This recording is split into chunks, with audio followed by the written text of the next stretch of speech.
जम्मू कश्मीर में विधानसभा चुनाव को लेकर सियासत तेज है। घाटी में 3 चरणों में विधानसभा चुनाव कराए जाएंगे। 2 चरणों के मतदान की प्रक्रिया पूरी हो चुकी है। अब तीसरे चरण के लिए सियासी दल एक्टिव मोड में है।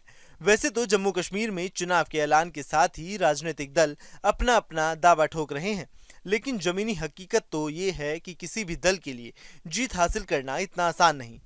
जम्मू कश्मीर की 90 विधानसभा सीटों पर चुनाव होने हैं। ऐसे में बीजेपी हो या फिर कांग्रेस, दोनों ही मुख्य दल पूरी ताकत के साथ चुनावी मैदान में हैं। एक दशक के बाद हो रही चुनाव को लेकर माना जा रहा है कि इससे घाटी के हालात और तस्वीर दोनों बदलेंगे।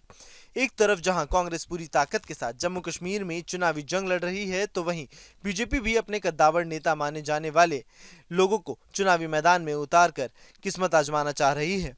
जम्मू कश्मीर विधानसभा चुनाव पर खास तौर पर बीजेपी और कांग्रेस एनसीपीडीपी का फोकस है। जम्मू कश्मीर में कांग्रेस के नेता इस बार हर हाल में बाजी जीतना चाहते हैं। मल्लिकार्जुन खड़गे खुद जम्मू कश्मीर के लिए काफी समय दे रहे हैं। खड़गे और लोकसभा में विपक्ष के नेता राहुल गांधी राज्य का दौरा करते दिखे।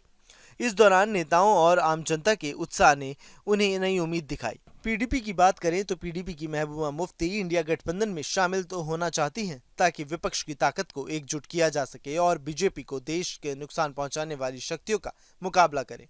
लेकिन इसके लिए कांग्रेस और नेशनल कॉन्फ्रेंस को पीडीपी के एजेंडे को मानना जरूरी है। जम्मू संभाग की विधानसभा सीटों की संख्या 46 से बढ़कर 47 हो गई है। वहीं घाटी में सीटों की संख्या 36 से 37 हो गई। इस तरह से इस बार विधानसभा चुनाव में कश्मीर घाटी और जम्मू में जोरदार लड़ाई के आसार दिख रहे हैं। 46 या इससे ज्यादा सीट पाने वाले दल गठबंधन को राज्य में सरकार बनाने का मौका मिलेगा। इसे ध्यान में रखकर बीजेपी अध्यक्ष जेपी नड्डा की टीम ने राज्य में 66 सीटें जीतने की रणनीति तैयार की थी, जबकि कांग्रेस के लोकसभा में नेता राहुल गांधी के सचिवालय के सदस्य का कहना है कि कांग्रेस और नेशनल कॉन्फ्रेंस मिलकर 85 सीटों पर चुनाव लड़ रही है। जम्मू कश्मीर में अब एक चरण का चुनाव बाकी है। अब जम्मू कश्मीर में एक दशक के बाद चुनाव हो रहे हैं। इन चुनावों में जम्मू कश्मीर के लिए सबसे ज्यादा खास बात है कि 370 हटाए जाने के बाद ये पहला चुनाव है। 370 हटाए जाने के बाद बीजेपी के लिए ये एक बड़ी चुनौती है कि वहां बाजी कैसे मारी जाए।